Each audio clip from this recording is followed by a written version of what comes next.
Je suis Joshua, 32 ans, et ma famille est partie en vacances de luxe à Paris avec l'argent que je leur avais prêté pour une réparation d'urgence de la maison, me laissant derrière en me disant qu'ils étaient fauchés. Avant de vous raconter la vengeance par la terre brûlée que j'ai exercée sur ma propre chair et mon sang, faites-moi savoir dans les commentaires d'où vous regardez. J'adore voir jusqu'où ces histoires voyagent. Tout a commencé un mardi matin, le genre de mardi qui semble traîner les pieds dans du ciment humide. J'étais dans ma cuisine, fixant une part de pizza pepperoni réchauffée qui tournait dans le micro-ondes. C'était mon petit déjeuner. Je suis un homme de 32 ans, directeur marketing dans une grande entreprise de technologie à Seattle. Et je mangeais de la pizza caoutchouteuse pour le petit déjeuner parce que j'étais trop déprimé pour faire des œufs. Pourquoi étais-je déprimé? Parce que 5 jours plus tôt, ma mère Cameron m'avait appelé en larmes. Je me souviens exactement où j'étais quand cet appel est arrivé. J'étais à mon bureau, examinant les rapports budgétaires du 4e trimestre, me sentant bien après mon augmentation de salaire et la promotion que je venais d'obtenir. J'ai vu maman s'afficher sur l'écran de mon iPhone et j'ai décroché immédiatement. Salut, maman. J'étais sur le point de t'appeler pour l'itinéraire, dis-je, ma voix pleine d'une excitation sincère. Nous étions censés aller à Paris. Nous tous, moi, mes parents, mon jeune frère Caleb, ma sœur Bradan, son mari et leurs enfants.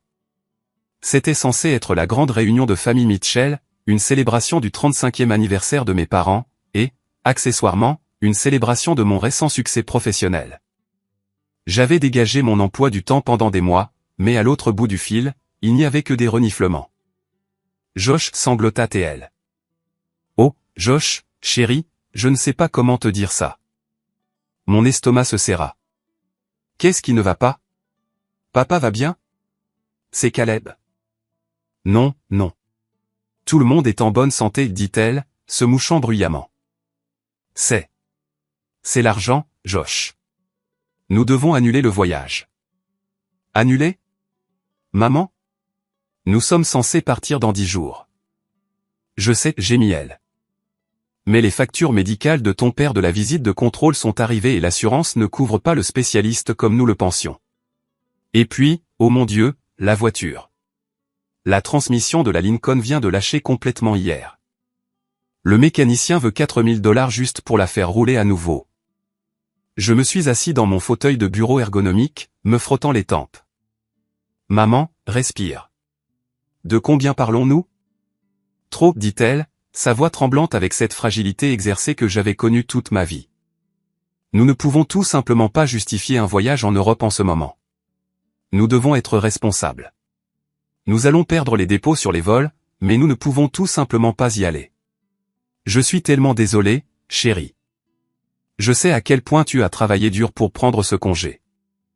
J'ai senti une lourde couverture de déception s'abattre sur moi. Paris était sur ma liste de choses à faire avant de mourir.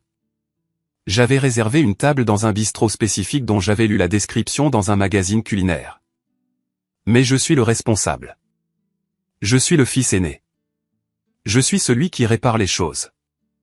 Maman, écoute, dis-je, passant en mode résolution de problème. Je peux aider avec la transmission.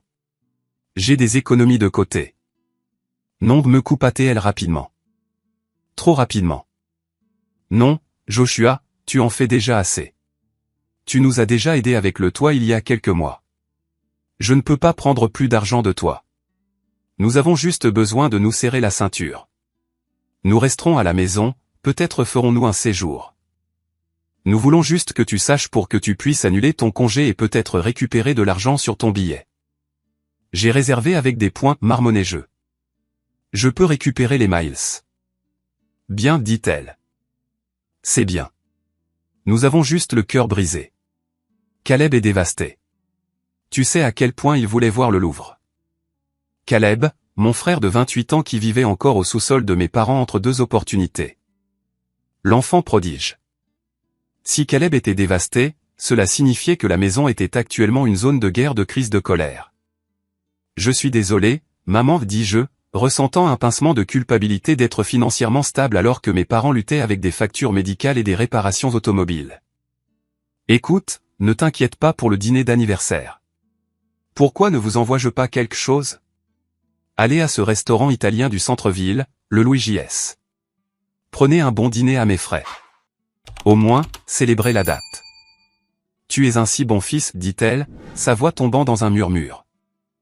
Je ne te mérite pas. J'ai raccroché, me sentant comme un saint, mais un saint triste. J'ai ouvert mon application bancaire et j'ai transféré $500 sur le compte de ma mère avec la mention « Dîner d'anniversaire ». Je vous aime les gars. C'était il y a 5 jours.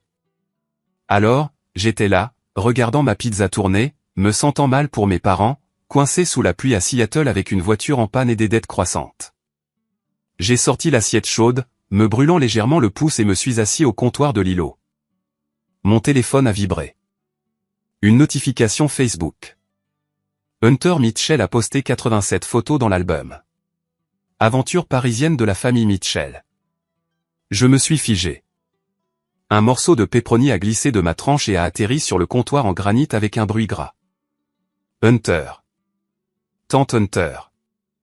La sœur cadette de mon père. Elle était un peu une tête brûlée, toujours à poster des diatribes politiques et des photos floues de ses chats. Mais ce titre était spécifique. Aventure parisienne de la famille Mitchell. Mon cerveau a essayé de rejeter l'information. Peut-être que c'était un vieil album. Peut-être qu'elle republiait des photos d'un voyage qu'ils avaient fait il y a 10 ans, mais ils n'étaient pas allés à Paris il y a 10 ans.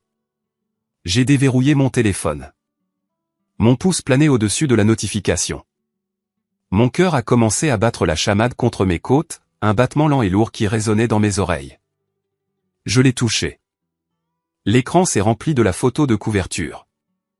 Ils étaient là, debout devant la tour Eiffel. Le ciel était d'un bleu éclatant et sans nuages. Le genre de bleu qu'il faisait hier dans les bulletins météorologiques pour la France que j'avais vérifié par habitude. Mon père, Robert, portait un béret. Un béret. Il avait l'air ridicule, mais il souriait, un sourire que je n'avais pas vu depuis des années. Ma mère Cameron était à côté de lui, tenant un énorme bouquet de roses, l'air radieux. Ma sœur Bradan était là avec son mari et leurs 2 enfants. Et au centre, adoptant une pose digne d'une page de magazine GQ, se trouvait Caleb. Il portait un trench coat qui, je le savais pertinemment, coûtait plus cher que ma mensualité de prêt immobilier.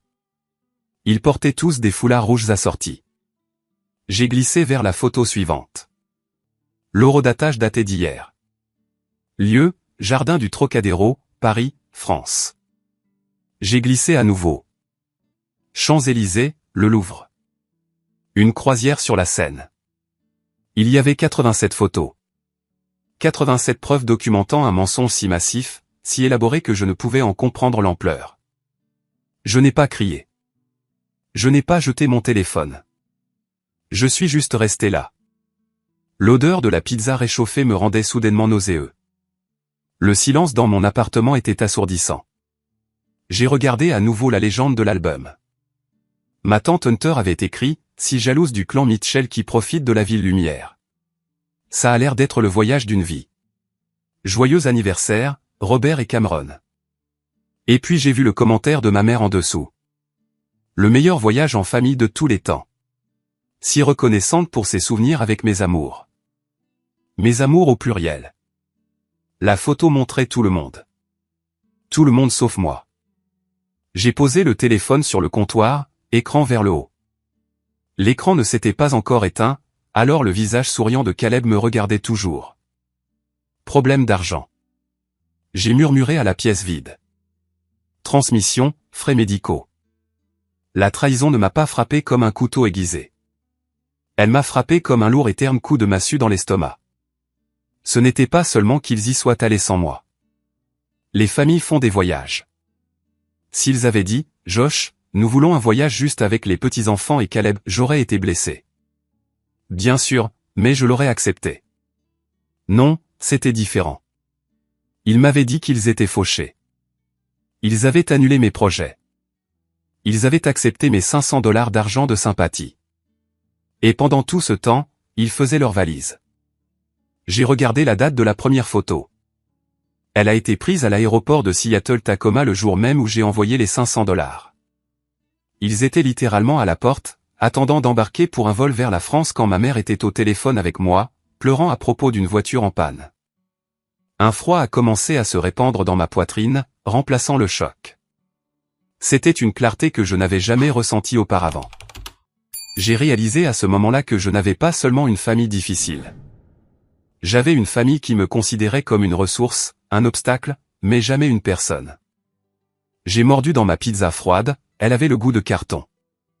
Je l'ai mâchée lentement, mécaniquement. Puis le téléphone a vibré à nouveau. Un message texte. C'était maman. Salut chérie. J'espère que le travail se passe bien. Le scanner recommence à déconner, et papa a des documents qu'il doit envoyer au comptable. Peux-tu passer ce week-end pour le réparer?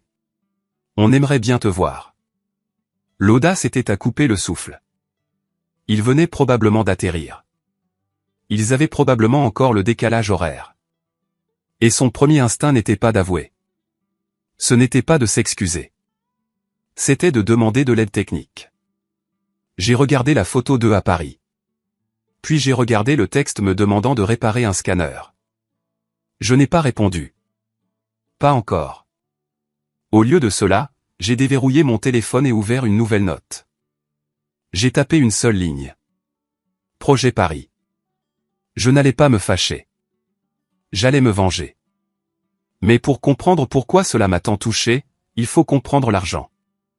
Plus précisément, les 20 000 $. Pour comprendre pourquoi voir ces photos a ressemblé à une agression physique, il faut comprendre la dynamique de la maison Mitchell. J'étais l'aîné, le responsable. En termes de thérapie familiale, j'étais l'enfant héroïque devenu bouc émissaire pourvoyeur. Caleb était l'enfant prodige.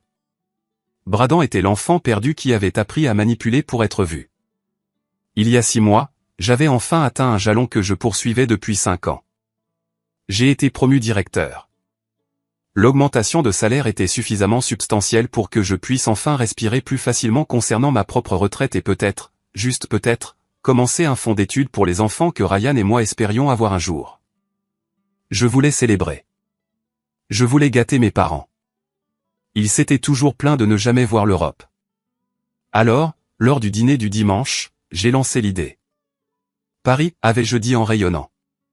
Pour votre 35e anniversaire. Je peux utiliser mes miles de grand voyageur pour certains billets et nous pouvons louer un grand Airbnb. Maman avait applaudi. Papa avait réellement levé les yeux de son iPad. Même Caleb semblait intéressé, demandant surtout si les clubs à Paris étaient géniaux. Nous ne pouvons pas te laisser tout payer, Josh avait dit papa, bombant un peu le torse.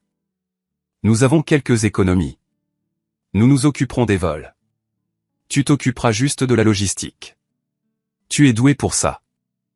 J'étais touché. Cela ressemblait à un partenariat, une unité familiale travaillant ensemble. Mais ensuite, il y a eu l'incident du toit il y a 3 mois, juste au moment où nous aurions dû tout réserver. Papa m'a appelé. Sa voix était sombre. C'est la maison, Josh. Les fortes pluies la semaine dernière. Le plafond de la chambre principale cède. L'entrepreneur dit que c'est structurel. Potentiel de moisissure noire. Nous avons besoin d'un remplacement complet du toit et d'un renforcement structurel. J'ai accouru. Ils m'ont montré une tache d'eau sur le plafond. Ça avait l'air grave, mais je ne suis pas un entrepreneur. Combien, ai-je demandé. 25 000, dit papa, l'air défait. Nous en avons 5, mais c'est l'argent de Paris, Josh. Et le fonds d'urgence. Nous sommes à sec. Maman a commencé à pleurer. Nous allons perdre la maison si la moisissure se propage. Nous ne pouvons pas aller à Paris. Nous ne pouvons rien faire. Caleb était assis sur le canapé, jouant à des jeux vidéo, ne levant même pas les yeux. Ouais, ça craint, frérot, marmonna-t-il. J'ai regardé mes parents. Ils avaient l'air vieux, fragiles. J'ai pensé à eux vivant dans une maison infestée de moisissures. J'ai pensé à mon salaire et à la façon dont je venais de me vanter de mon augmentation. Je peux vous le prêter, dis-je. Les mots avaient un goût lourd dans ma bouche. Oh, non. Nous ne pourrions pas, dit maman, me serrant le bras. C'est trop. Je vais vous donner 20 000, dis-je. C'est une grande partie de mes économies. En gros, la compte pour le nouvel endroit que Ryan et moi voulions, mais la maison est plus importante. Considérez-le comme un prêt sans intérêt. Payez-moi quand vous pourrez. Ryan, mon fiancé, était furieux quand je lui ai dit. Josh, c'est insensé. Ryan avait dit, faisant les 100 pas dans notre salon. Cet argent était pour notre maison, pour notre avenir. As-tu seulement vu le devis de l'entrepreneur? As-tu parlé au couvreur? Je fais confiance à mon père, Ryan, j'avais rétorqué, les défendant comme je le faisais toujours. Ce sont mes parents. Ils ne mentiraient pas sur des dommages structurels. Ryan avait juste secoué la tête, les yeux emplis d'une sorte de résignation triste. Tu as un angle mort grand comme le Texas quand il s'agit d'eux. Demande juste un écrit. Je n'ai pas eu d'écrit. J'ai viré les 20 000 $ le lendemain matin. Tu nous as sauvés, avait envoyé maman par SMS. Tu as littéralement sauvé notre maison. Donc, pendant les 3 derniers mois, j'ai cru que mes parents vivaient dans une zone de construction. J'ai cru qu'ils s'en sortaient difficilement. Quand ils ont dit qu'ils devaient annuler le voyage à cause des factures médicales et de la voiture, cela avait du sens. Ils étaient déjà endettés de 20 000 $ pour le toit. Bien sûr, ils ne pouvaient pas se permettre Paris, ce qui nous ramène aux photos. J'étais toujours assis dans ma cuisine, fixant l'album Aventure parisienne de la famille Mitchell. Je me suis levé et j'ai marché vers mon ordinateur portable. J'avais besoin d'un écran plus grand. Je me suis connecté à Facebook sur mon moniteur de bureau. Les photos étaient en haute résolution. Tante Hunter avait un nouvel iPhone et elle savait comment l'utiliser. J'ai cliqué sur la photo numéro 12. Ma mère assise à la terrasse d'un café, tenant un croissant. Elle portait un foulard en soie que je n'avais jamais vu. Sur la table, une bouteille de champagne Moët et Chandon. Légende, vivre mon rêve. J'ai cliqué sur la photo numéro 23. Papa et Caleb devant la Joconde. Ils avaient acheté les passes d'accès prioritaires. Je pouvais le voir grâce aux lanières autour de leur cou. Celle-ci coûtait 100 € pièce. J'ai cliqué sur la photo numéro 42 et c'est là que j'ai eu le souffle coupé. C'était Caleb, mon frère au chômage. Il était appuyé contre une voiture, pas n'importe quelle voiture. Une Ferrari 488 Spider rouge vif. L'arrière-plan était la place Vendôme, l'une des places les plus chères de Paris. Au début, j'ai pensé qu'il posait juste à côté d'une voiture garée qu'il avait trouvée comme un touriste. Mais ensuite, j'ai regardé de plus près. Il tenait les clés. Il était assis sur le capot et la légende, Caleb Mitchell, à Paris, roule avec style de Lambeau en fait. J'ai zoomé sur la plaque d'immatriculation. C'était une plaque de location d'une agence de location de voitures exotiques de luxe appelée Elite Rental Car Paris. J'ai rapidement ouvert un nouvel onglet et j'ai cherché sur Google les tarifs de location d'une Ferrari 488 à Paris. 1 200 € par jour, plus une caution de 10 000 €. Mes mains ont commencé à trembler, non plus de tristesse, mais d'une rage si intense que j'avais l'impression que mon sang bouillait. Il conduisait une voiture de location qui coûtait plus cher par jour que ma mensualité de prêt immobilier, utilisant de l'argent dont j'étais maintenant sûr à 99% que c'était le mien. Le toit, murmurai-je. Il n'y avait pas de toit. J'ai pris mon téléphone et j'ai fait défiler mes messages avec papa d'il y a 3 mois. J'ai trouvé la date du virement bancaire, le 14 juillet. Puis j'ai regardé à nouveau l'album. Tante Hunter avait posté une photo de leur billet d'avion dans un collage throwback dans les commentaires. On a réservé nos billets. Paris, nous voilà. La date sur la confirmation de billets sur la photo floue, 16 juillet, 2 jours après que j'ai viré l'argent. Ils n'ont pas réparé le toit. Ils ont pris mes 20 000 $, ont attendu 48 heures, et ont réservé 7 billets pour Paris. Première classe probablement, à en juger par l'espace pour les jambes sur la photo numéro 1. J'ai entendu la porte d'entrée se déverrouiller. Ryan était rentré tôt de son service à l'hôpital. Il est entré, l'air fatigué mais souriant. « Salut bébé, je pensais, puisque tu es déçu par le voyage, peut-être qu'on irait manger des sushis. » Et il s'est arrêté. Il a vu mon visage. Josh. Il a laissé tomber son sac. Qu'est-ce qui s'est passé? C'est ta mère? Je n'ai pas parlé. J'ai juste tourné l'écran vers lui. Ryan s'est approché, confus. Il a regardé la photo de Caleb sur la Ferrari. Il a regardé la photo de la famille sous la tour Eiffel. Il a regardé les dates. Attends, dit Ryan, fronçant les sourcils. Je pensais. Je pensais que la transmission était en panne. Je pensais qu'ils étaient fauchés. Ils sont fauchés, dis-je, ma voix rauque comme du gravier. Ils sont fauchés parce qu'ils ont dépensé mes 20 000 $ pour des vacances européennes pour tout le monde sauf moi. Ryan fixa l'écran. Son expression passa de la confusion à l'incrédulité, puis à une fureur qui égalait la mienne. Ils ont pris l'argent de la maison, l'argent pour la moisissure. Il n'y a probablement pas de moisissure, Ryan, dis-je, riant d'un rire sec et sans humour. Je parie que si nous allions chez eux maintenant, le plafond est juste très bien. Peut-être une petite tache d'eau qu'ils ont recouverte de peinture. Ryan claqua la main sur le comptoir. C'est du vol, Josh. C'est de la fraude. Tu dois appeler la police. Tu dois les poursuivre en justice. Non, dis-je en me levant. Je ne vais pas les poursuivre en justice. Pas encore. Pourquoi diable pas? Parce que, dis-je, regardant le message de ma mère me demandant de réparer son scanner. Ils ne savent pas que je sais. Ils pensent que je suis le fils idiot. La banque, le paillasson. Je regardais Ryan. Ils pensent que je vais venir ce week-end et réparer leur scanner comme un bon petit garçon. Tu ne vas pas là-bas, dit Ryan fermement. Oh, non, répondis-je. Mais je vais les faire regretter d'avoir pensé que je le ferais. Parce qu'à ce moment-là, le Joshua qui était le pacificateur est mort. Le Joshua qui voulait être le bon fils s'est évaporé. J'ai regardé les photos une dernière fois. 87 clichés de ma famille passant le meilleur moment de leur vie, financés par mon travail acharné, mon sacrifice, ma confiance naïve. Ils voulaient un informaticien. Très bien. Je leur donnerai un informaticien. J'allais effectuer un audit numérique médico-légal complet de tout leur voyage. J'allais découvrir exactement combien de mes économies étaient passées dans le réservoir de Caleb et dans le champagne de maman. Projet Paris est lancé, dis-je à Ryan. Qu'est-ce que le projet Paris, demanda-t-il. La fin de la lignée de la famille Mitchell, dis-je. Pendant les 3 jours suivants, j'ai mené une double vie. Pour ma famille, j'étais le fils beau et insouciant. J'ai répondu aux SMS de maman concernant le scanner par, bien sûr, maman. Je suis débordé par le travail en ce moment, mais j'essaierai de passer dimanche. J'espère que le dîner d'anniversaire chez Louis J.S. était agréable.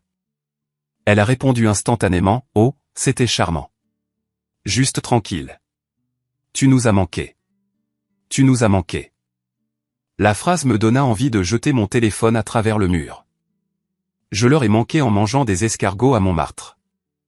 Je leur ai manqué en sirotant du vin sur la Seine. Pendant que je jouais les gentils, je suis allé travailler.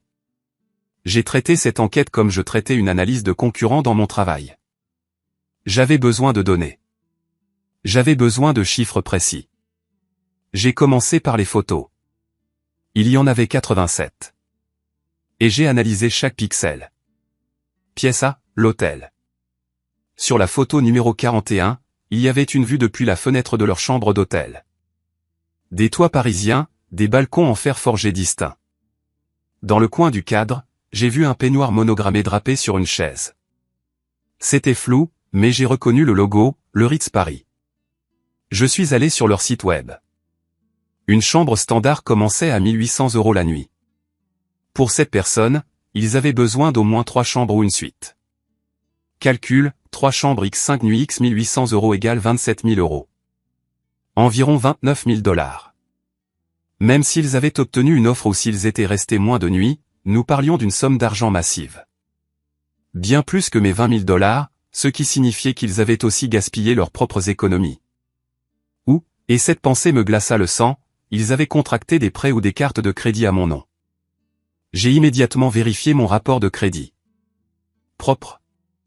Dieu merci, ils ne faisaient que brûler leur propre avenir en plus de mon argent. Pièce B, la nourriture. Photo numéro 62, une table de dîner. Juste visible au bord du cadre, un reçu que Caleb avait négligemment laissé près de son verre de vin. J'ai zoomé jusqu'à ce que l'image pixelise, puis j'ai utilisé un outil d'affûtage AI que j'utilise pour le travail. Jules Verne, le restaurant de la Tour Eiffel. Le montant total visible en bas, 1 450 €. C'est un dîner à 1 600 $.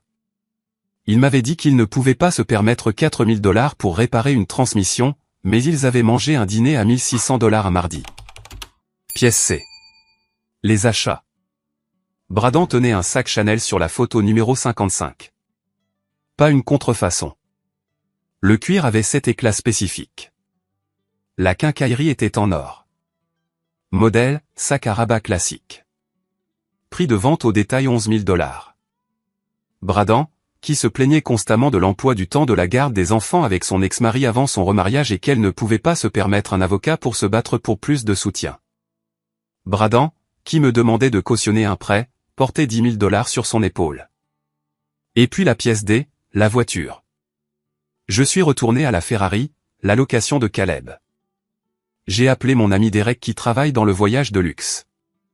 Hypothétiquement lui ai-je demandé, si je voulais louer une Ferrari 488 à Paris pendant une semaine, à quoi dois-je m'attendre? Derek a ri.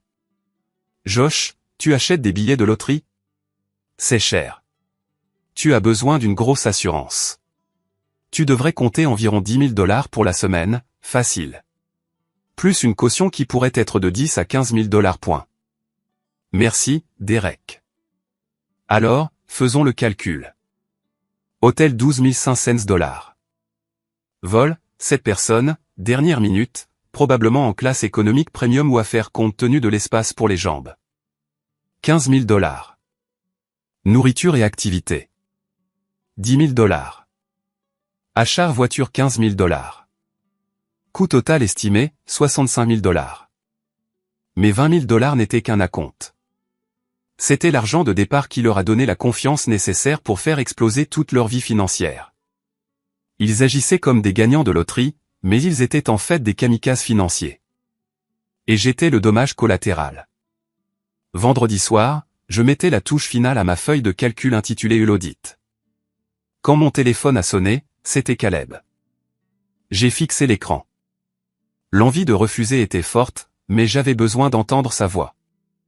J'avais besoin d'entendre le mensonge en temps réel. Salut, Caleb, répondis-je, gardant ma voix neutre. Yo, Josh, quoi de neuf, mec? Il avait l'air joyeux. Trop joyeux. Le son du vent parisien haut de gamme encore dans ses voiles. Ça fait longtemps qu'on n'a pas parlé. Oui, j'ai été occupé, dis-je. Comment se passe la recherche d'emploi? Oh, tu sais, des entretiens ici et là. En fait, c'est un peu pour ça que j'appelle. Ça y est. Alors, écoute, continua Caleb, sa voix tombant dans ce ton confidentiel de frère à frère qu'il utilisait quand il voulait quelque chose. J'ai une énorme opportunité. Un ami à moi a une start-up, des trucs crypto vraiment cool, et il veut que je les rejoigne, mais j'ai besoin d'acheter du matériel, comme une nouvelle plateforme, des logiciels. D'accord, dis-je. Et je suis un peu à court. Papa a été radin ces derniers temps avec la voiture et tout. Je me demandais si tu pouvais me prêter, genre, 1000$, juste jusqu'à ce que j'ai ma première paie. Je jure, frérot, c'est la bonne. Je te rembourserai avec intérêt. J'ai fermé les yeux. 1000$. La caution de la location de Ferrari n'avait probablement pas encore été restituée, ou il l'avait dépensée en service de bouteille. 1000$, répétai-je. Ouais, allez, Josh. Tu gagnes ça en une journée, n'est-ce pas, monsieur le directeur? L'envie, elle était toujours là, bouillonnante sous la surface. Il détestait que je réussisse, mais il adorait dépenser les fruits de mon succès. Je ne peux pas en ce moment, Caleb, dis-je. Mon argent est immobilisé. Immobilisé dans quoi? Tu n'es même pas parti en vacances cette année. L'ironie était si épaisse que j'aurais pu m'étouffer. Juste des investissements, dis-je. Désolé. Waouh. Caleb ricana. D'accord, peu importe, mec. Sois comme ça. La famille est de la famille, non? Je suppose que ça ne marche que dans un sens. Je suppose.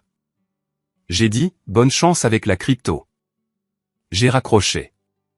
Ma main tremblait de nouveau. La famille est de la famille.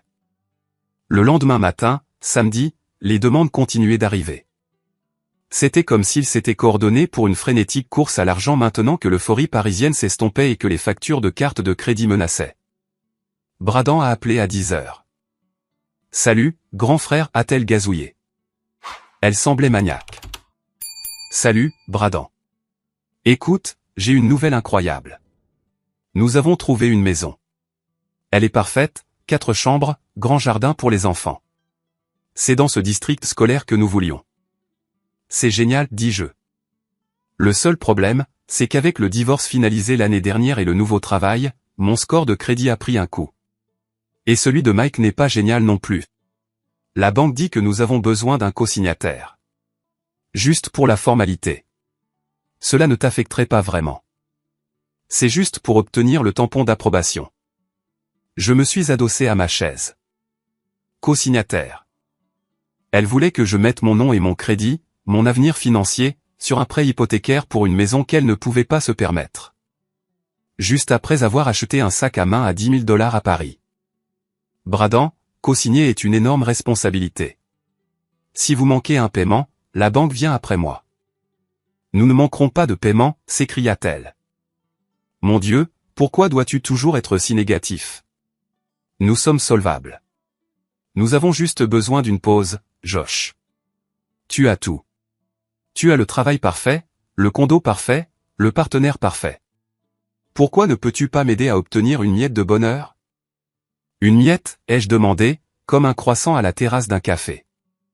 Il y eut un silence au bout du fil, une brusque et soudaine inspiration. Quoi, murmura-t-elle. Rien, dis-je, masquant mon lapsus. Je ne peux pas le faire, Bradan. Je ne co-signerai pas d'hypothèque. Elle claqua le téléphone. Je suis resté assis là, regardant ma feuille de calcul. Maman veut que je répare le scanner. Caleb veut de l'argent, 1000 $. Bradan veut du crédit, co-signé. C'étaient des vampires et j'étais la banque de sang. Ils m'avaient vidé pour leur voyage de luxe et maintenant ils revenaient pour les dernières gouttes. J'ai senti une main sur mon épaule. C'était Ryan. Il posa une tasse de café sur le bureau. Tu es prêt? Demanda-t-il. Prêt pour quoi? Pour les anéantir, dit Ryan. Tu as les preuves. Tu as la rage. Arrête de les laisser te picorer. Lâche la bombe. J'ai regardé le document que j'avais créé. Family Record 2024.pdf. Il contenait tout. Page 1, la chronologie, le mensonge sur les factures médicales. Page 2, le virement bancaire de 20 000 $ pour le toit. Page 3, l'album Facebook, des captures d'écran de toutes les photos clés. Page 4, la ventilation financière, la Ferrari, le Ritz, le Chanel. Page 5. Les demandes après l'événement. Capture d'écran du message de maman. Note sur l'appel de Caleb. Note sur l'appel de Bradan. C'était un manifeste de leur cupidité et de ma stupidité. Je suis prête, dis-je. Mais je n'allais pas me contenter de leur envoyer ça. Oh non. Tante Hunter avait posté cet album publiquement. Elle avait tagué toutes les tantes, oncles et cousins.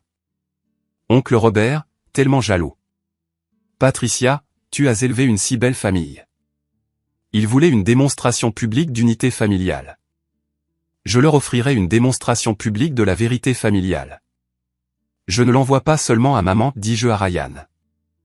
Je l'envoie au chat de groupe familial élargi.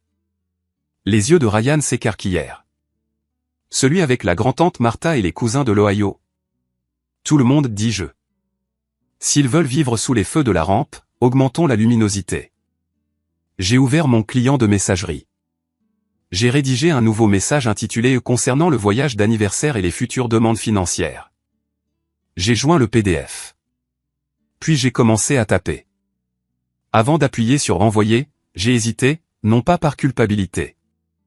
Cette émotion avait été brûlée en moi, mais par un besoin ultime d'être absolument sûr. Je devais les voir face à face juste une fois. Je vais là-bas, dis-je à Ryan. Quoi? Non, protesta Ryan. Josh, ne fais pas ça. Ça va être une dispute hurlante. Pas de cris, promis-je. Maman m'a demandé de réparer le scanner. Je vais aller réparer le scanner. Je veux voir s'ils peuvent me regarder dans les yeux. J'ai roulé jusqu'à la maison de mes parents dimanche matin. Mon cœur battait la chamade, mais mes mains étaient fermes sur le volant de ma Volvo. Je me suis garé dans l'allée. La Lincoln Town Car, celle dont la transmission était en panne, était là. Je suis passé devant. J'ai regardé les pneus. Ils étaient sales, mais la voiture semblait en bon état. J'ai levé les yeux vers le toit. Le toit que j'avais payé 20 000 $ pour remplacer.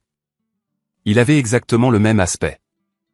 Les mêmes bardeaux patinés, pas de nouvelles plaques d'asphalte, pas de benne à gravats dans le jardin latéral. J'ai sonné à la porte. Maman a ouvert. Elle avait l'air bronzée, en pleine forme. Elle portait un nouveau pull en cachemire. Josh, elle m'a serré dans ses bras. Elle sentait le parfum cher. Chanel numéro 5. Probablement acheté en duty-free à l'aéroport Charles de Gaulle. Je suis resté raide dans ses bras. Salut, maman. Entre. Entre. Papa est dans le bureau. Je suis entré dans la maison. Elle avait le même aspect, mais il y avait de subtils changements. Une nouvelle machine à expresso sur le comptoir. Breville, 800 $. Une pile de magazines de mode français sur la table basse. Papa était assis à son bureau, fronçant les sourcils devant son ordinateur. Salut, Josh, grommela-t-il. Ce truc ne veut pas se connecter à l'imprimante. Salut, papa, dis-je. Comment va là? La question médicale? Je me sens mieux. Il n'a même pas levé les yeux. Et? Oh, oui. Mieux. Les médicaments fonctionnent. Juste cher, tu sais, n'est-ce pas? Je sais, dis-je, et la voiture, la transmission est toujours au garage, mentit-il sans effort. Nous avons emprunté une voiture de prêt. J'ai regardé par la fenêtre la Lincoln dans l'allée. La Lincoln est dans l'allée, papa. Il se figea juste une seconde. Oh, oui. Nous l'avons récupérée, mais elle fait des siennes. On ne peut pas rouler loin. Compris. Je me suis assis devant son ordinateur. J'ai résolu le problème du scanner en 30 secondes. Il était simplement débranché du port USB. Typique. C'est fait, dis-je. Super, dit papa. Et, pendant que tu es là, maman a dit que tu avais envoyé de l'argent pour le dîner l'autre soir. Merci pour ça. Mais nous regardons la facture de taxe foncière qui arrive. Il s'interrompit en me lançant ce regard.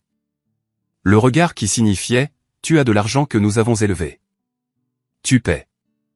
Je ne peux pas aider avec les impôts, papa, dis-je en me levant. Je suis un peu à court. À court? Papa ricana. Avec ton salaire? Tu viens d'être promu. Oui, mais j'ai eu des dépenses imprévues, dis-je, le fixant droit dans les yeux. Comme une réparation de toit à 20 000 $. Papa tressaillit. Il tressaillit physiquement. Il regarda le plafond, puis moi. Vraiment, marmonna-t-il. Le toit? Oui. Dieu merci pour ça. C'est fait, ai-je demandé. Puis-je voir la facture? J'en ai besoin pour mes impôts puisque c'était un prêt. Oh, nous n'avons pas encore les papiers, coupa maman, entrant dans la pièce avec un plateau de biscuits.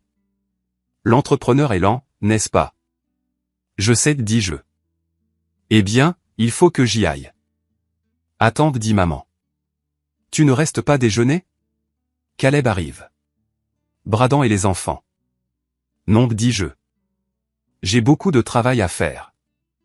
J'ai marché vers la porte. En attrapant la poignée, j'ai vu un aimant sur le frigo. C'était une photo de la tour Eiffel. Un aimant souvenir bon marché. Joli aimant, dis-je. Le visage de maman pâlit. Oh, ça. Tante Hunter nous l'a envoyé de son voyage. Gentil de sa part, n'est-ce pas? Oui, dis-je. Très gentil. Je suis sorti. Je suis monté dans ma voiture. J'ai roulé un pâté de maison, me suis garé et j'ai crié. J'ai crié jusqu'à ce que ma gorge soit à vif. Ils m'ont menti en face. Dans la maison que j'ai sauvée, à propos de l'argent que je leur ai donné. Je suis rentré chez moi. Je suis entré dans l'appartement. Ryan attendait. Eh bien, demanda-t-il. Ils ont menti, dis-je. Surtout. La voiture était dans l'allée. Le toit n'a pas été touché. Papa a demandé de l'argent pour la taxe foncière. Maman a dit que l'aimant était un cadeau de Hunter. Je me suis assis devant mon ordinateur. J'ai ouvert le brouillon de l'email. Objet, concernant le voyage d'anniversaire et les futures demandes financières à maman, papa, Caleb, Bradan, CC, tante Hunter, oncle Mike, cousine Sarah, grand-père Joe, toute la liste de la famille élargie. J'ai pris une profonde inspiration. Tu es sûr de ça? Demanda Ryan, sa main sur mon épaule. Je ne suis plus en colère, Ryan, dis-je, ma voix étrangement calme. J'en ai juste marre. J'en ai marre d'être la banque. J'en ai marre d'être le plan de secours. J'en ai marre d'être le seul adulte dans cette pièce. J'ai relu l'email une dernière fois. Bonjour maman, papa, Caleb et Bradan. J'ai vu l'album Facebook de tante Hunter sur le voyage à Paris. Les 87 photos. J'ai aussi vu les reçus visibles sur les photos, la location de Ferrari, les peignoirs de l'hôtel Ritz, le sac Chanel. J'ai remarqué que le voyage a eu lieu exactement aux dates où nous étions censés célébrer ensemble, environ 5 jours après que vous m'ayez appelé en pleurs, prétendant la pauvreté et les frais médicaux. J'ai tout documenté dans le fichier joint, y compris le virement de 20 000 $ que j'ai envoyé pour une réparation de toit qui n'a jamais eu lieu, et qui correspond à la date de vos réservations de vol. Je ne suis pas en colère. Je ne suis pas blessé. Ces émotions nécessitent une attente de base d'être valorisée. Et il est clair que cette attente était mal placée de ma part. Ce que je suis, c'est que j'en ai marre. Marre de faire semblant que nous sommes une famille unie. Marre d'être disponible chaque fois que l'un d'entre vous a besoin de quelque chose tout en étant facilement oubliable quand il s'agit d'être réellement inclus. Marre d'accepter des miettes d'attention pendant que tout le monde partage des repas complets financés par mes économies. Pour répondre à vos questions, maman, non. Je ne viendrai plus réparer vos appareils électroniques. Bradan, non. Je ne co-signerai pas votre prêt. Bonne chance avec la maison. Caleb, non. Je ne vous donnerai pas 1 000 $ pour du matériel. Peut-être rendrez-vous la location de Ferrari plus tôt la prochaine fois. Papa, non. Je ne paierai pas vos impôts fonciers. Ce que je ferai, c'est me retirer entièrement de cette dynamique familiale et construire une vie avec des gens qui me veulent réellement. Ne vous donnez pas la peine d'expliquer. Je ne suis pas intéressé par les excuses. L'email d'annulation existe. Les photos existent. La chronologie est claire. J'espère que Paris en valait la peine. Joshua. J'ai plané ma souris sur le bouton envoyer. C'était l'option nucléaire. Cela détruirait les fêtes. Cela m'aliénerait de tout le monde. Cela changerait ma vie pour toujours. Fais-le, murmura Ryan. J'ai cliqué sur envoyer. Le message s'est affiché comme envoyé. Puis, presque immédiatement, les petites notifications ont commencé à apparaître. Lu. Je l'avais envoyé à tout le monde, pas seulement à eux 4. Je l'avais envoyé à tante Hunter, celle qui avait posté l'album. Oncle Bob, mes cousins de l'Ohio, même ma grand-mère. Je suis resté là, fixant l'écran, l'adrénaline coulant dans mes veines comme de l'eau glacée. C'est fait, dis-je. Pendant 3 minutes, il y eut un silence. Un silence lourd et absolu. Puis le téléphone sur mon bureau a vibré. Maman. Je l'ai fixé. Je n'ai pas répondu. Il s'est arrêté. Il a vibré à nouveau immédiatement. Maman. Puis papa. Puis Caleb. Mon téléphone ressemblait à une machine à sous qui décrochait le jackpot de la panique. Ryan a tendu le bras et a posé mon téléphone face contre terre. Non. Pas encore. Un message texte est arrivé sur mon ordinateur. J'avais e-message lié. Caleb. Mec. C'est quoi ce bordel? Enlève ça tout de suite. Grand-mère est sur le fil. J'ai ri. Un rire sec et rauque. Il n'était pas désolé. Il s'inquiétait que grand-mère le découvre. Un autre message texte. Bradan, tu es en train de ruiner ma vie. Mike voit ça. La banque pourrait voir ça. Tu es tellement égoïste, Joshua. Maman. Joshua, s'il te plaît, réponds. C'est un malentendu. Nous voulions te faire une surprise, mais s'il te plaît, appelle-moi. Ton père a des douleurs thoraciques. Douleurs thoraciques, dis-je à haute voix, lisant le texte à Ryan. Classique, la carte d'urgence médicale. Pile à l'heure. Ne te fais pas avoir, dit Ryan. Je ne le ferai pas. J'ai complètement éteint mon téléphone.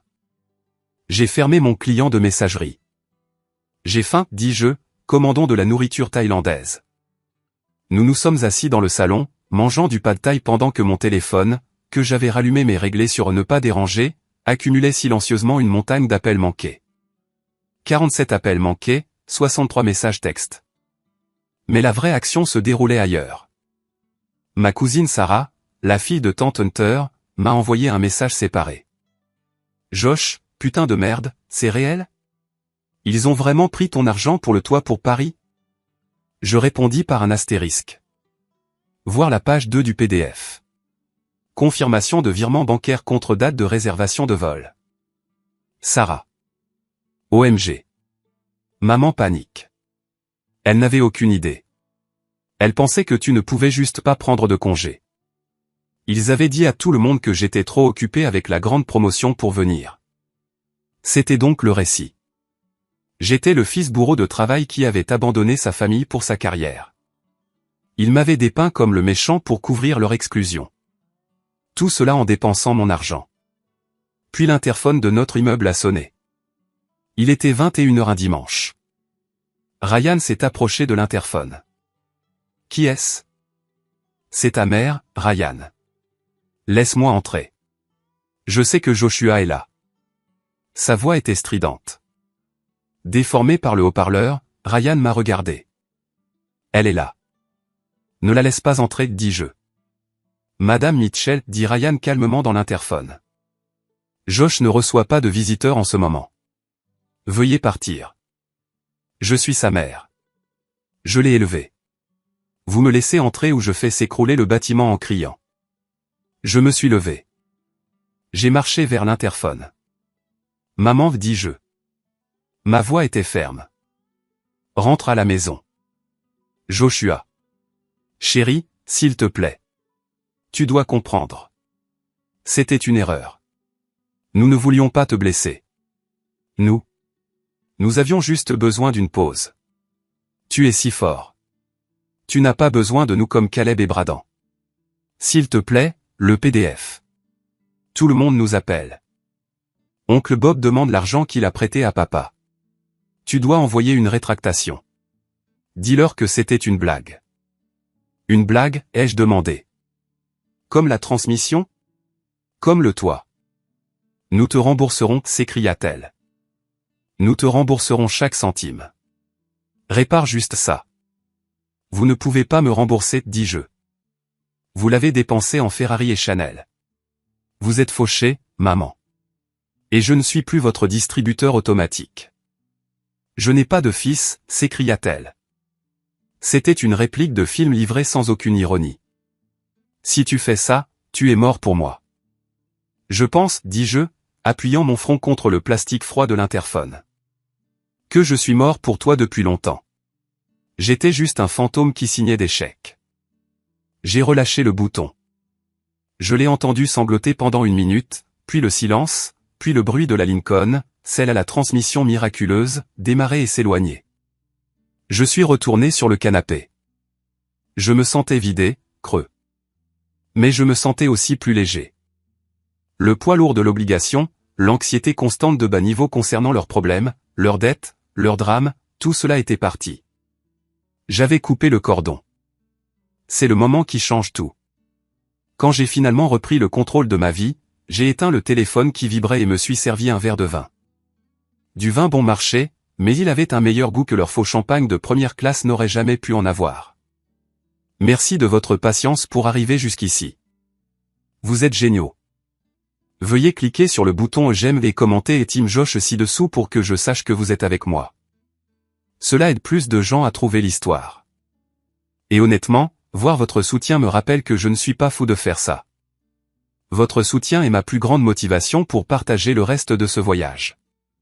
Le lendemain matin, lundi, je me suis réveillé dans un nouveau monde, un monde plus calme.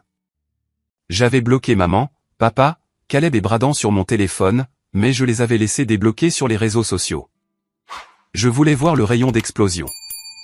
Il était catastrophique. Tante Hunter avait supprimé l'album, mais les commentaires sur ses autres publications étaient délirants. Oncle Bob avait posté sur le mur de papa, « Robert, appelle-moi. Nous devons parler de l'investissement que tu as demandé l'année dernière. » Apparemment, je n'étais pas le seul qu'ils avaient sollicité pour de l'argent. Je suis allé travailler. J'ai dit à mon assistante, la douce et polie Jessica, si quelqu'un du nom de Mitchell appelle, dis-leur que je suis en réunion indéfiniment. S'il se présente, appelle la sécurité. Jessica me regarda avec de grands yeux. Tout va bien, patron? Mieux que jamais, Jess dis-je, et je le pensais. Vers midi, j'ai reçu un email de papa. Comme j'avais bloqué son numéro, il a eu recours à son email professionnel. Objet, plan de remboursement. Joshua, ce que tu as fait est impardonnable. Tu nous as humiliés devant toute la famille. Grand-mère est désemparée. Cependant, nous sommes une famille. Nous voulons arranger les choses. Nous pouvons te rembourser $200 par mois à partir de l'année prochaine. S'il te plaît, supprime l'email et dis à tout le monde que tu étais confus. Avec amour, papa. $200 par mois pour rembourser $20 000. Cela prendrait 100 mois, soit plus de 8 ans. Et cela ne comptait même pas les intérêts ou les dommages émotionnels. Et à partir de l'année prochaine. Je n'ai pas répondu. J'ai simplement déplacé l'email dans un dossier intitulé Épreuve. Mardi est passé. Mercredi est passé. Le silence de ma part les rendait fous. Ils étaient habitués à ce que je cède. Ils étaient habitués à ce que je m'excuse pour leurs erreurs, mais le silence de la famille élargie était pire pour eux. Mes cousins ont arrêté d'aimer leurs publications. Tante Hunter a arrêté d'inviter maman au brunch hebdomadaire. C'étaient des parias sociaux. Puis, jeudi, l'inévitable s'est produit. J'ai reçu une notification d'un service juridique. Bradan me menaçait de me poursuivre en justice pour diffamation. Elle affirmait que mon email lui avait causé un préjudice moral et avait nui à sa réputation auprès de son prêteur hypothécaire. J'ai appelé ma propre avocate, une femme intelligente nommée Elena, qui gérait les contrats de mon entreprise. Elena, regarde ça, dis-je, en lui transférant la menace. Elena a ri. La vérité est une défense absolue contre la diffamation. Josh, sont-ils allés à Paris? Oui. Ont-ils pris ton argent? Oui. As-tu des preuves? Oui. Laisse-les poursuivre en justice. Je les poursuivrai en retour pour la fraude de $20 000 plus les frais de justice. Ils ne dépasseront pas le greffier. J'ai ressenti une poussée de pouvoir. Je n'étais plus le petit frère impuissant.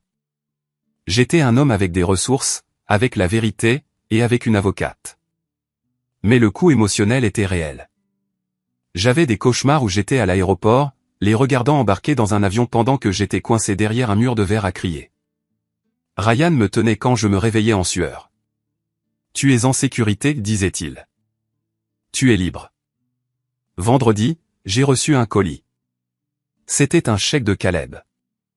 Montant, $50 avec la mention « pour le toit ». C'était une blague, une insulte, mais c'était aussi un aveu. Ils savaient. Ils savaient tous. J'ai pris une photo du chèque et l'ai ajoutée à mon dossier de preuves. Ce week-end-là, je suis enfin allé faire mes courses. J'étais dans le rayon des fruits et légumes, choisissant des pommes, quand j'ai vu quelqu'un de familier. C'était Nathan, le fils de 15 ans de Bradan, mon neveu. Il poussait un chariot pour sa mère, qui l'attendait dans la voiture. Elle était probablement trop honteuse pour être vue en public. Nathan m'a vu et s'est figé. Il avait l'air terrifié. Il pensait que je le détestais aussi. « Salut, oncle Josh » marmonna-t-il, regardant ses chaussures. Mon cœur se brisa. Cet enfant était innocent. Il n'était qu'un passager dans leur train fou. « Salut, Nat » dis-je doucement. « Comment vas-tu? Comment se passe ta dernière année de lycée ?» Il leva les yeux, les larmes aux yeux. « Je suis désolé, oncle Josh. Je voulais te le dire. Vraiment. » « Dis-moi quoi? » « À propos du voyage, murmura-t-il. Nous avons eu une réunion de famille avant de partir. Grand-mère a dit. Grand-mère a dit que nous ne pouvions pas te le dire parce que tu serais jaloux et que tu essaierais de nous arrêter. Elle a dit que tu étais trop contrôlant avec ton argent. Maman et oncle Caleb étaient d'accord. Ils nous ont fait promettre de ne rien poster avant notre retour, pour que tu ne le saches pas. Jusqu'à ce que ce soit fini. J'ai senti l'air quitter mes poumons, une réunion, une conspiration. Ce n'était pas seulement un mensonge par omission. C'était une stratégie planifiée et coordonnée pour me frauder et m'exclure. Ils se sont assis autour d'une table, mangeant probablement de la nourriture que j'avais payée, et ont accepté de me mentir en face. C'est bon, Nat, dis-je en posant une main sur son épaule. Tu es un enfant. Ce n'est pas ta faute. Tu n'as rien fait de mal. Tu m'as manqué là-bas, dit-il. C'était bizarre sans toi. Grand-mère et grand-père se sont disputés tout le temps à propos de l'argent. Caleb a écrasé la voiture de location et ils ont dû payer une énorme amende. Ce n'était même pas amusant. Le rebondissement. Caleb a écrasé la Ferrari. C'est pourquoi il avait besoin des $1000. Non pas pour du matériel, mais pour la franchise ou les frais de dommages. Ils ont écrasé la voiture? Ai-je demandé. Oui. Contre une borne. L'agence de location était super en colère. J'ai failli rire. Bien sûr qu'ils l'ont fait. Merci de me l'avoir dit, Nat, dis-je. Et, tu sais que je t'aime, n'est-ce pas? C'est entre moi et les adultes. Je sais, dit-il. On peut toujours se voir? Peut-être jouer aux jeux vidéo un jour? J'adorerais, dis-je. Envoie-moi un message. Ne le dis pas à ta mère. Je ne le ferai pas. Il s'éloigna. Je suis resté dans le rayon des fruits et légumes, tenant une pomme. J'avais perdu mes parents. J'avais perdu mes frères et sœurs, mais je n'avais pas perdu tout le monde. Et j'avais gagné quelque chose de beaucoup plus précieux. La vérité. On dit que la vérité vous libère. On ne vous dit pas que parfois, la vérité fait terriblement mal au début. Mais en sortant de ce magasin, marchant vers ma fidèle Volvo, vers la maison que je partageais avec un homme qui m'aimait vraiment, j'ai réalisé que j'étais enfin vraiment libre. 2 ans plus tard, je me suis garé dans l'allée de ma nouvelle maison. Ce n'était pas seulement une maison. C'était un sanctuaire. Ryan et moi l'avions construite sur mesure. Une structure moderne en verre et en bois nichée dans les collines surplombant Seattle. C'était tout ce que l'argent du toit était censé sauver, mais infiniment mieux parce que c'était réellement la nôtre. J'ai coupé le moteur de ma voiture. Une Porsche 911 Carrera S gris ardoise. Je veux parler de la voiture une seconde. Je ne l'ai pas achetée pour me vanter. Je ne l'ai pas achetée pour la poster sur Instagram avec des hashtags comme de Lambeau. Je l'ai achetée 6 mois après l'email parce que pour la première fois de ma vie, j'ai regardé mon compte en banque et j'ai réalisé quelque chose de terrifiant et de merveilleux. Personne ne le vidait. Pendant une décennie, j'avais conduit une Volvo raisonnable parce que j'étais terrifié que si je dépensais de l'argent pour moi-même, je n'aurais pas assez pour sortir Caleb de prison ou payer l'avocat de divorce de Bradan ou réparer les problèmes de transmission imaginaires de mes parents. J'avais thésaurisé de l'argent comme un écureuil se préparant à un hiver nucléaire.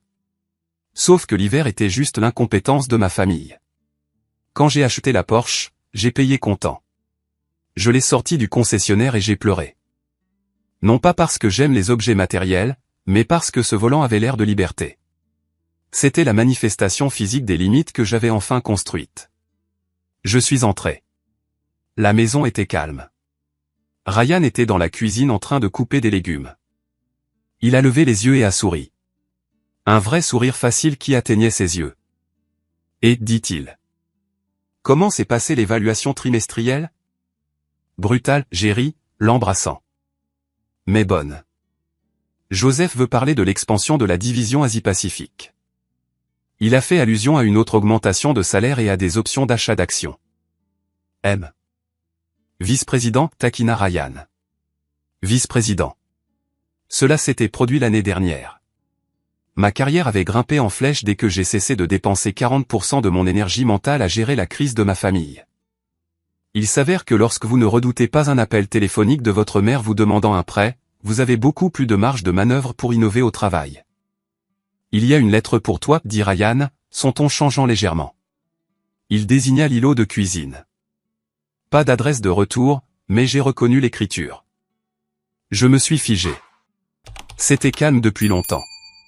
Après l'explosion initiale, les menaces de poursuites judiciaires et les tentatives pathétiques de culpabilisation, ils étaient devenus silencieux. L'ordonnance d'interdiction de contact que j'avais imposée tenait. Je me suis approché de l'enveloppe. C'était du papier de lin de couleur crème, la papeterie préférée de ma mère. Elle utilisait ce papier pour écrire des cartes de remerciement aux voisins qu'elle voulait impressionner. Je ne l'ai pas ouverte immédiatement. Je l'ai juste fixée. « Tu veux que je la déchiquette ?» demanda Ryan. Il tenait un couteau au-dessus des carottes, mais ses yeux étaient fixés sur moi, protecteur et féroce. « Non, dis-je, j'ai besoin de voir. » La curiosité, je suppose. Je l'ai ouverte. « Mon très cher Joshua, j'espère que cette lettre te trouve bien. J'ai appris par Tante Hunter, à qui je parle de nouveau brièvement, que tu as été promu. Félicitations. Ton père et moi avons toujours su que tu étais destiné à la grandeur. J'écris car j'ai beaucoup réfléchi. Le silence de ces 2 dernières années a été un lourd fardeau pour mon cœur. Une mère ne devrait jamais être éloignée de son premier-né. Je regarde des photos de toi bébé et je ne fais que pleurer. Nous avons fait des erreurs. Je l'admets. Nous avons laissé l'excitation de l'anniversaire obscurcir notre jugement. Nous aurions dû t'inclure. Nous avions tort. Ton père ne va pas bien. Le stress a affecté son cœur. Et Caleb, eh bien, Caleb a du mal à trouver ses marques. Le monde est si dur pour les jeunes hommes de nos jours. Je ne demande pas que nous revenions immédiatement à la situation d'avant. Mais peut-être pourrions-nous nous rencontrer pour un café, juste toi et moi. Pas d'argent, juste une mère et son fils. Je t'aime, maman. Poès. 6 juin, un petit souvenir que j'ai trouvé. J'ai secoué l'enveloppe. La photo est tombée. C'était moi et papa pêchant quand j'avais 7 ans. Une attaque tactique sur ma nostalgie. J'ai senti une boule se former dans ma gorge. C'était une bonne lettre. Elle touchait toutes les bonnes cordes. Excuse, vérifié. Flatterie, vérifié. Valeur sentimentale, vérifié. Elle veut me rencontrer, dis-je en tendant la lettre à Ryan. Il l'a lu, son visage impénétrable. Et peut-être qu'elle a changé. Ça fait 2 ans. Peut-être que les conséquences les ont réellement forcés à grandir. Ryan posa la lettre. Retourne-la. Quoi? La lettre? Retourne la dernière page. J'ai retourné la dernière feuille de la lettre. Je n'avais pas remarqué qu'il y avait du texte au dos parce que le papier était épais. Là, griffonné à la hâte, d'une encre différente, comme si elle l'avait ajouté à la dernière seconde, incapable de se retenir, se trouvait un post-scriptum. PPS, l'IRS nous audite concernant la taxe sur les dons pour l'argent du toit que tu as envoyé. Apparemment, puisque tu l'as déclaré comme un prêt sur tes impôts, et que nous ne l'avons pas déclaré, il y a des pénalités. C'est un désastre. Si nous nous rencontrons, tu pourrais peut-être apporter les coordonnées de ton comptable et peut-être pourrions-nous discuter d'un petit règlement pour que cela disparaisse. C'est environ $5000. Nous nous noyons, Josh. J'ai fixé les mots. L'air quitta la pièce. L'audit de l'IRS. Bien sûr, quand j'avais rempli mes impôts cette année-là, j'avais déclaré les $20 000 comme une mauvaise créance perte de prêt parce qu'ils ne m'avaient jamais remboursé. Je l'avais fait légalement. Je l'avais fait dans les règles. L'IRS a dû les signaler parce qu'il l'avait probablement traité comme un revenu ou ne l'avait pas déclaré du tout et l'avait ensuite dépensé en produits de luxe. Le café ne visait pas la reconnexion. Il s'agissait de fraude fiscale. Elle voulait que je résolve son problème avec l'IRS. Elle voulait $5000. Incroyable, murmurai-je. La tristesse s'évanouit, remplacée par une validation froide et dure. Elle m'a presque eu. Elle m'a presque eu avec la photo de la pêche. Il ne change jamais, Josh, dit Ryan doucement. Les gens comme ça. Ils ne changent pas. Ils changent juste de tactique. J'ai pris la lettre et la photo. J'ai marché vers la cuisinière à gaz. Josh? J'ai allumé le brûleur. La flamme bleue s'est allumée. J'ai tenu le coin du papier de lin de couleur crème contre la flamme. Il a pris feu instantanément. J'ai regardé les mots mon très cher Joshua se transformer en cendres. J'ai regardé je t'aime s'enrouler et disparaître en fumée. Puis j'ai brûlé la photo de la pêche. Le café semble terrible, dis-je, laissant tomber les restes brûlants dans l'évier et ouvrant l'eau. Je pense que je vais m'en tenir au vin. Mais la vraie mise à jour sur la famille n'est pas venue de cette lettre. Elle est venue de Nathan. Une semaine plus tard, j'étais assis dans un café du centre-ville, en attendant. J'ai vérifié ma montre. La porte s'est ouverte et un grand adolescent maigre est entré. Il m'a fallu une seconde pour le reconnaître. Nathan avait 17 ans maintenant. Il avait pris de l'épaisseur, n'avait plus d'appareil dentaire et ressemblait à un jeune homme. Oncle Josh. Nat. Je me suis levé et l'ai serré dans mes bras. Il m'a serré en retour. Une vraie étreinte ferme. Nous nous sommes assis. Je lui avais commandé un grand moka et un croissant. Ironique, je sais, mais le gamin les adorait. Tu as l'air super, dit Nathan, observant mon costume. Maman dit que tu es pratiquement Bezos maintenant. J'ai ri. Pas tout à fait, mais je m'en sors bien. Comment vas-tu? Comment se passe ta dernière année de lycée? Nathan baissa les yeux vers sa tasse. Son comportement changea. La luminosité s'estompa, remplacée par une lassitude qui n'avait pas sa place sur le visage d'un jeune de 17 ans. C'est beaucoup, dit-il. C'est d'ailleurs pour ça que je voulais te voir. Je postule à l'université. J'ai été accepté à l'UW et dans quelques autres en dehors de l'État. C'est incroyable, Nat. Félicitations. Oui, dit-il, sans sourire. Mais maman, elle dit qu'il n'y a pas d'argent. Le fonds d'études que grand-père était censé me constituer, il a disparu. Mon estomac se serra. Disparu? Comment? Paris, dit Nathan platement. Et les suites. Il but une gorgée de son café, puis me regarda dans les yeux. Tu veux savoir ce qui s'est vraiment passé après que tu les as coupés? Je crois que oui. C'était comme le Seigneur des mouches, dit Nathan. Après que tu aies envoyé cet email, oncle Caleb a paniqué. La société de location de voitures à Paris, Elite Rent a Car. Ils ont facturé la carte de crédit de grand-père pour les dommages causés à la Ferrari. 12 000 €. Ça a plafonné la carte. J'ai hoché la tête.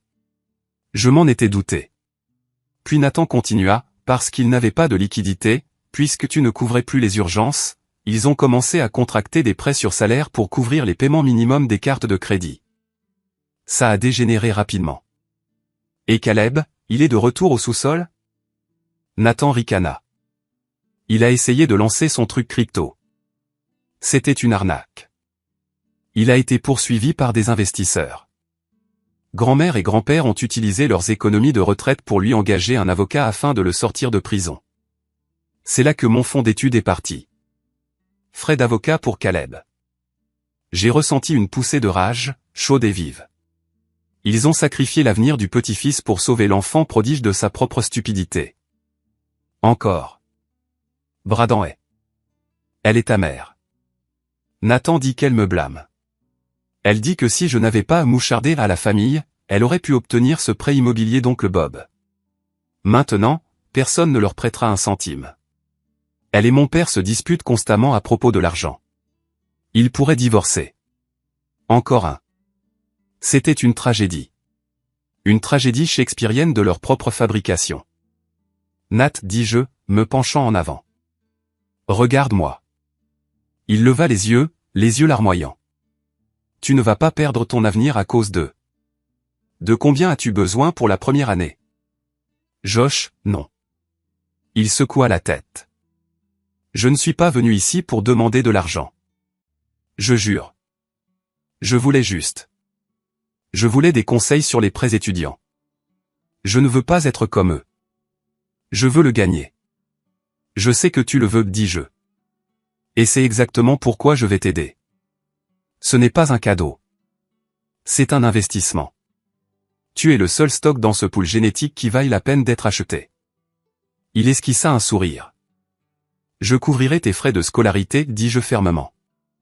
À une condition, tu maintiens une moyenne générale de 3.0 et tu ne donnes pas un seul centime à ta mère, ta grand-mère ou Caleb. Si je découvre que tu as acheté un paquet de chewing-gum à Caleb, je retire le financement. C'est pour que tu puisses t'en sortir, pour briser le cycle. Nathan me regarda fixement. Une larme roula sur sa joue. Tu ferais vraiment ça après tout ce qu'ils t'ont fait? Je ne le fais pas pour eux, dis-je. Je le fais parce que tu étais le seul à m'avoir dit la vérité au supermarché. L'honnêteté rapporte des dividendes.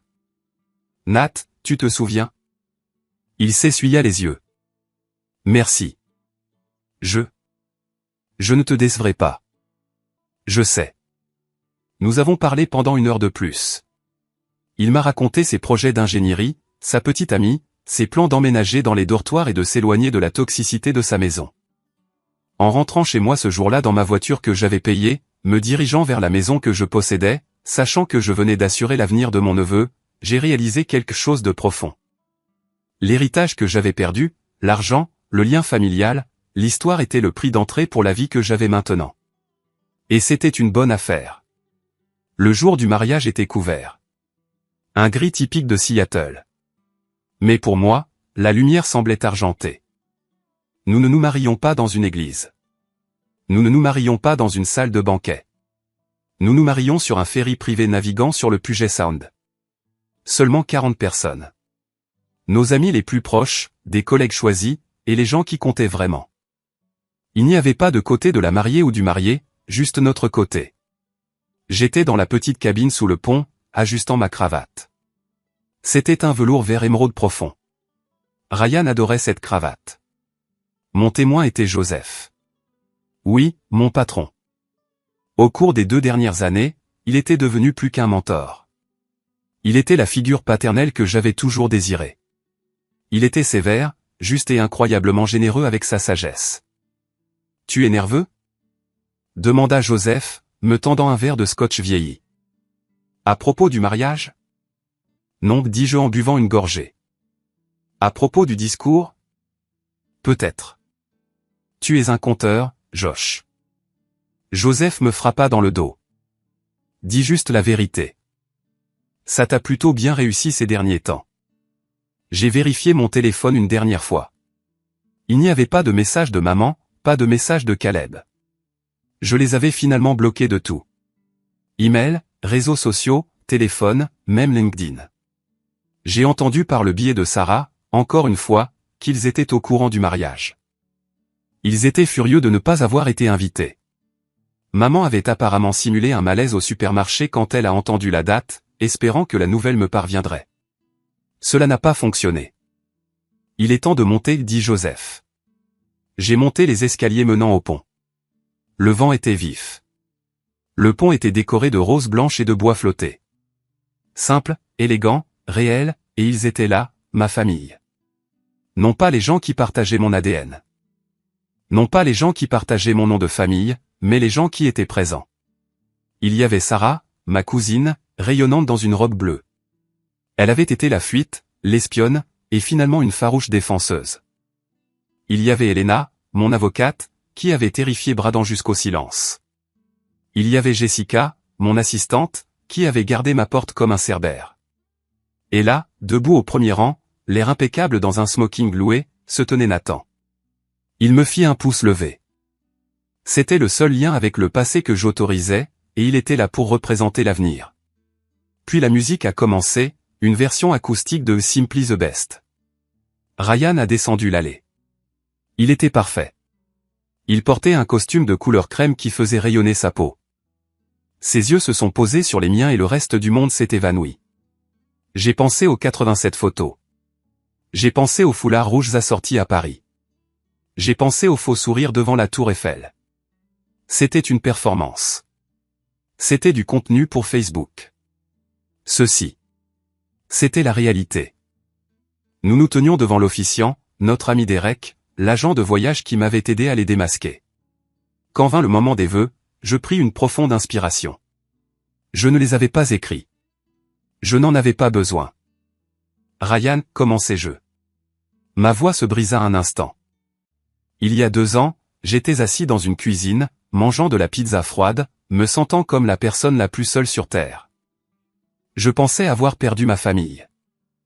Je pensais avoir perdu mon histoire. Je lui serrai les mains. Mais la vérité, c'est que je faisais juste de la place. Je faisais le vide pour faire de la place pour la vraie chose. Tu m'as soutenu quand j'étais en colère. Tu m'as soutenu quand j'étais triste. Tu m'as soutenu quand j'étais vindicatif. La foule rit. Tu m'as appris que l'amour n'est pas une transaction, continuai-je.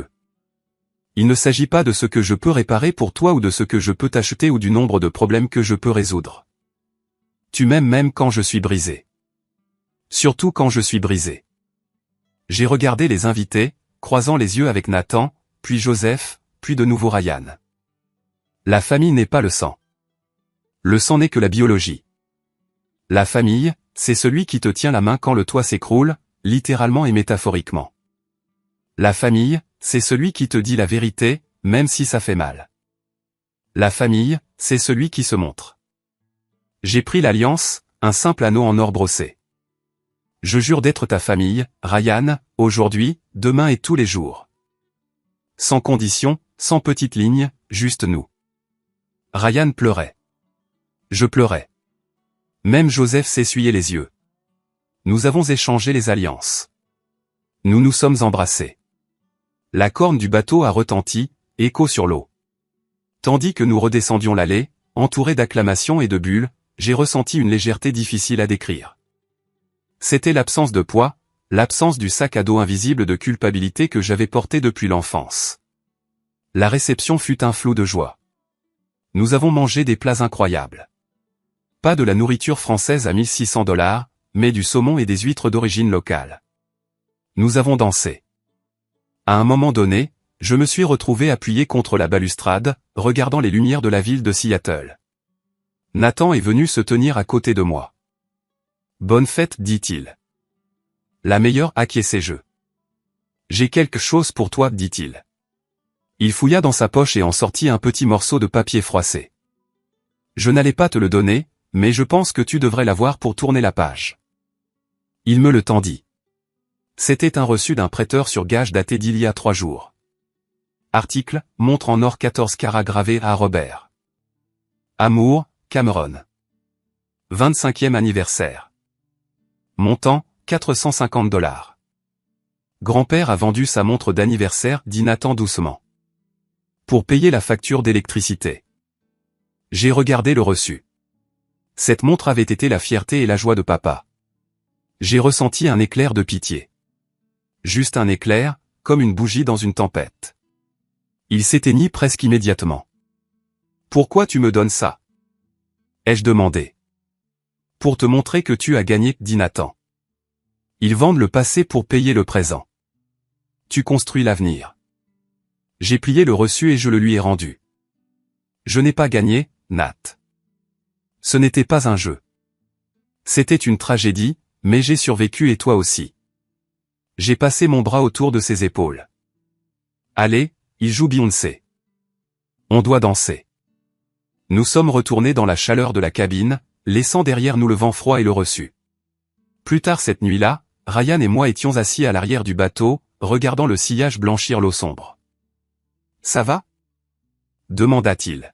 « Oui, dis-je. Je pensais juste aux 87 photos. »« Toujours ?»« Non, pas comme ça. Je pensais, nous n'avons pas pris de photos aujourd'hui, n'est-ce pas ?» Ryan marqua une pause. « Le photographe l'a fait, mais nous n'avons pas utilisé nos téléphones une seule fois. » Exactement. J'ai souri.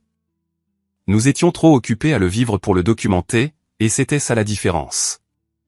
Ma famille est allée à Paris pour prendre des photos d'un bonheur qu'ils ne pouvaient pas se permettre et ne ressentaient pas vraiment.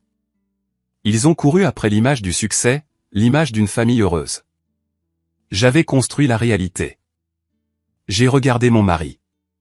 J'ai regardé les amis rire au bar.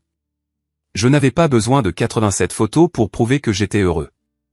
Je n'avais pas besoin d'un album Facebook pour prouver que j'étais aimé. J'avais juste besoin d'être ici, maintenant. Je t'aime, dis-je. Je t'aime aussi, dit Ryan. Et, Paris est toujours là. Quand on veut, peut-être l'année prochaine. Oui, dis-je, et nous volerons en première classe à nos frais, c'est sûr. Le bateau fendit l'eau, se dirigeant vers le quai, vers la maison, vers une vie qui était enfin complètement merveilleusement la mienne.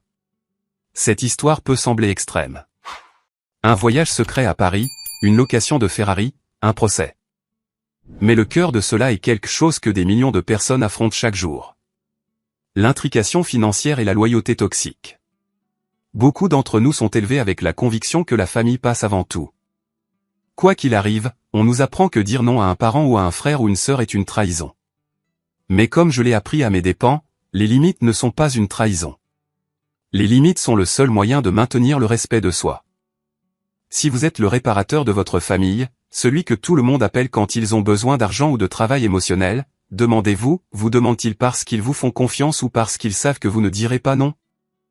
L'abus financier ne se présente pas toujours comme le vol d'une carte de crédit. Parfois, cela ressemble à de la culpabilisation pour vous faire payer un toit qui n'existe pas. Vous avez droit à vos propres ressources. Vous avez droit à votre propre paix. Et surtout, vous avez le droit de choisir votre famille. Le sang vous rend parent. La loyauté, l'honnêteté et le respect vous rendent famille. Je veux vous entendre. Avez-vous déjà dû fixer une limite financière stricte avec un membre de votre famille? L'ont-ils respecté ou vous ont-ils attaqué comme les miens? Ou si cette histoire vous a juste donné la satisfaction de voir la justice rendue, commentez simplement un bien ci-dessous. Cela me dit que ces leçons résonnent et que nous construisons une communauté qui valorise l'estime de soi par rapport à l'obligation toxique. Merci d'avoir écouté. Continuez à construire votre propre toit et assurez-vous d'être celui qui détient les clés. Pero, ¿fue de tu compañía de internet o...?